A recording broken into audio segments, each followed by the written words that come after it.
Polytechnic, कहीं महाविद्यालय, कहीं इंटर कॉलेज, कहीं आईटीआई, ये सभी का निर्माण हो रहा है। और इन सब के निर्माण के साथ गरीब कल्याण योजनाओं से भी कोई व्यक्ति वंचित न रहे, इसके लिए सरकार ने जब पूरी प्रतिबद्धता के साथ कार्य किया, एक पक्ष सरकार का ये सरकार बदली, ये सुविधा आपको मिली, प्रदेश वही,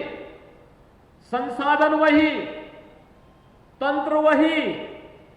सरकार बदलने पर कितना परिवर्तन हो सकता है, ये भारतीय जनता पार्टी की सरकार ने प्रदेश के अंदर 2017 में आने के बाद करके दिखाया है। 2017 के पहले कोई पर्व और त्योहार आप शांतिपूर्ण तरीके से नहीं मना सकते थे। किसानों की तहरीक